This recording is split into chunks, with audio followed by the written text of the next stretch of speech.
Hello students, हम लोग chapter 3 कर रहे थे इम्पोर्टेंस ऑफ इंटरनेशनल हेल्थ। उसमें हम लोग मेन इम्पोर्टेंस कर चुके हैं। उसके बाद हमने क्वारंटाइन क्या होता है इसके बारे में बताया था। अब जो हमारा नेक्स्ट टॉपिक है वो है वर्ल्ड हेल्थ ऑर्गेनाइजेशन यानी कि WHO। WHO क्या है, ठीक है। वर्ल्ड हेल्थ ऑर्गेनाइजेशन क्या है, ये क्या काम करती है, इसका मेन ऑब्जेक्ट क्या है, वो हम इसमें पढ़ेंगे, ठीक है।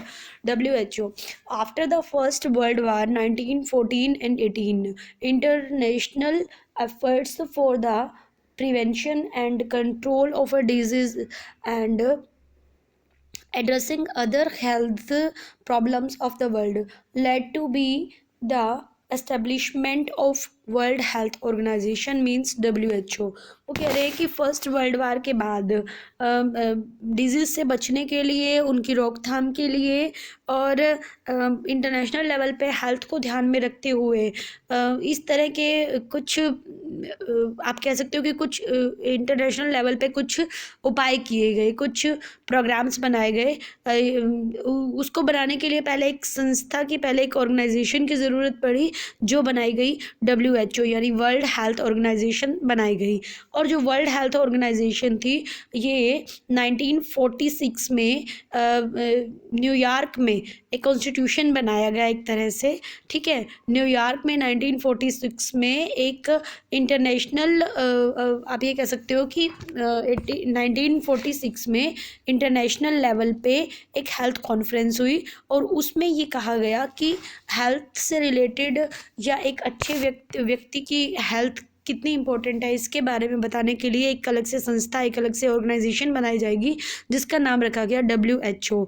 और आपको बता ही दिया है कि ये जो एक कॉन्फ्रेंस हुई थी, इंटरनेशनल हेल्थ कॉन्फ्रेंस न्यूयॉर्क में 1946 में, और उसमें एक कॉन्स्टिट्यूशन ऑफ WHO बनाया गया कि एक इस तरह का हम ऑर्गेनाइजेशन बनाएंगे जो वर्ल्ड लेवल पे मनुष्यों की हेल्थ का ध्यान रखेगी, ठीक है।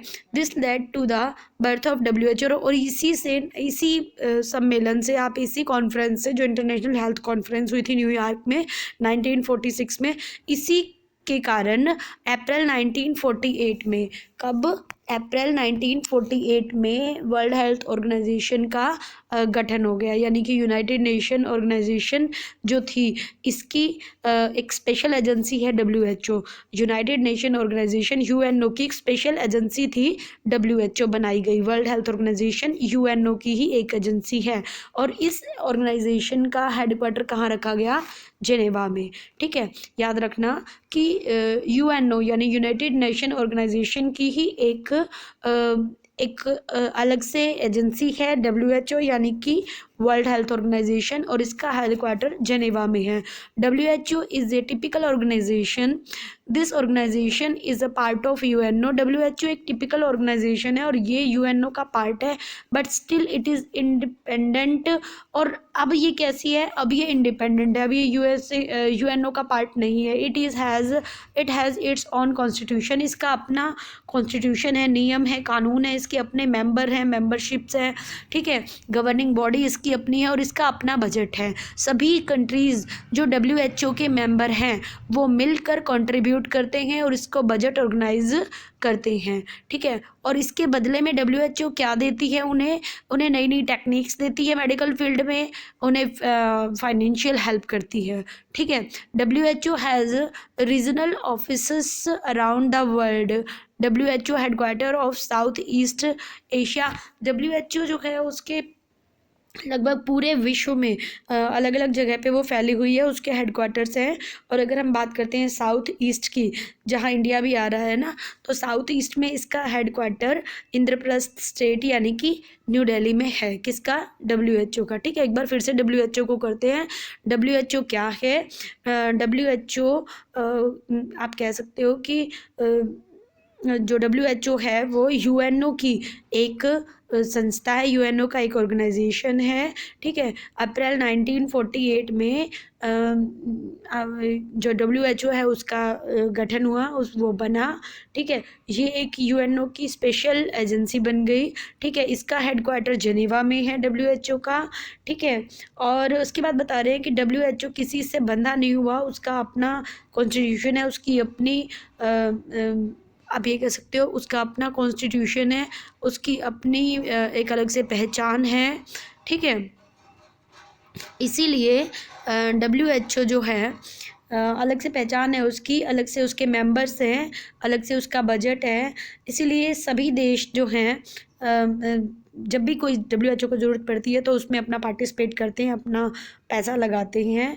इसके बदले में WHO उन्हें क्या देती है, टेक्नोलॉजी देती है और इकोनॉमिकली स्ट्रॉन्ग बनाती है, ठीक है। और साउथ ईस्ट का तो WHO का हेडक्वार्टर है वो दिल्ली में इंद्रप्रस्थ स्टेट में है, ओके। अब हम करेंगे नेक्स्ट वीडियो में या इसी में कर लेते हैं ऑब्जेक्टिव्स ऑफ WHO। देखिए WHO बन गई, ठीक है, वर्ल्ड लेवल पे बनी, लेकिन इसका काम क्या था, मेन काम क्या था। The main objective of WHO is attainment of the highest level of health by all people around the world।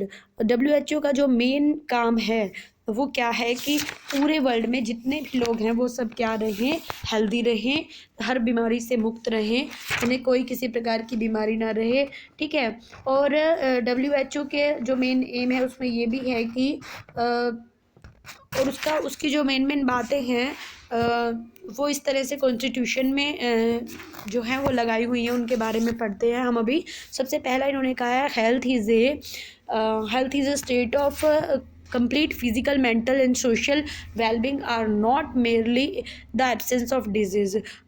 Health का मतलब है कि कोई भी पर्सन completely फिजिकली भी, मेंटली भी और सोशली भी क्या हो, मतलब सोशली भी क्या हो, हेल्दी हो। सिर्फ ऐसा नहीं है कि किसी के अंदर कोई बीमारी नहीं है तो वो एक हेल्दी पर्सन हो सकता है, वो फिजिकली मेंटली हेल्दी होना चाहिए, ठीक है। सेकंड उन्होंने बताया enjoyment of highest standard of health is one of the fundamental. अपनी अच्छी हेल्थ का मज़ा लेना, अपनी हेल्थ अच्छी रखना, उसका इंजॉय करना, ये हमारे फंडामेंटल राइट में शामिल है, जो हमारे मौलिक अधिकार हैं उसमें शामिल है। The health of all people is essential for the attainment of peace and security. एक अच्छी हेल्थ जो होती है वो पीस यानी शांति और सुरक्षा के लिए सभी व्यक्तियों का अच्छा हेल्दी होना बहुत ज़रूरी है। फोर्थ दे रखा है unequal development in different countries in the promotion of health and control of disease is a common danger. वो कह रहे हैं कि जो भी मतलब इनको बीमारियों को रोकने के लिए जो भी काम चलाए जा रहे हैं वो जो है वो इक्वल लेवल पे करने चाहिए, ठीक है। और एक तरह से आप ये कह सकते हो कि देश में कि अगर हम अपने देश की बात करते हैं तो सभी जो बीमार हैं उन तक दवाइयाँ नहीं पहुंच पाती हैं, सिर्फ कुछ मेट्रो सिटीज़ तक ही उपचार रह जाता है। अगर कोई बड़ी बीमारी हो गई है तो दूर दराज के एरिया में इस तरह से बीमारियों का इलाज नहीं होता। तो इसी तरह से क्या कर रहे हैं ये लोग, इनका मानना है कि जो इस तरह का ग्रुप में जो बीमारी हो रही है, कॉमन जो डेंजर हो रहा है वो ज़्यादा फैल रहा है, ठीक है। उसके बाद वो कह रहे हैं कि health development of the child is of basic importance, कि किसी भी बच्चे के लिए, बच्चे के हेल्थ के विकास के लिए बेसिक इम्पोर्टेंस जो है वो WHO देता है, ठीक है। उसके बाद उन्होंने कहा extension to all people of the benefit of medical psychological and related knowledge is essential to the fullest attainment of health. ये क्या, इनका मानना है कि जो हेल्थ है वो पूरी तरह से सभी व्यक्तियों तक, यानी कि जो हेल्थ का स्टैंडर्ड है वो सभी व्यक्तियों तक पहुंच जाना चाहिए, कि सभी व्यक्ति क्या हों, बीमार ना हों, उनको कोई मेडिकल फैसिलिटी देखने को मिले अच्छे से, और साइकोलॉजिकली भी लोगों तक ज्ञान पहुंचाना चाहिए, ठीक है। उसके बाद है government have a responsibility for the health of their people. Government ने भी क्या किया है कि अनहेल्दी जो बंदे हैं उनके प्रति अपनी उत्तरदायित्व रखना चाहिए, अपनी रिस्पॉन्सिबिलिटी रखनी चाहिए, ठीक है। ये था ऑब्जेक्टिव ऑफ किसके, WHO, क्योंकि WHO को ऐसे कौन कौन से काम करने चाहिए जिसकी वजह से हेल्थ प्रॉब्लम कम आए, ठीक है। उसके बाद वो कह रहे हैं कि वर्ल्ड हेल्थ ऑर्गेनाइजेशन के फंक्शन, वो हम नेक्स्ट वीडियो में करेंगे। Okay, thank you.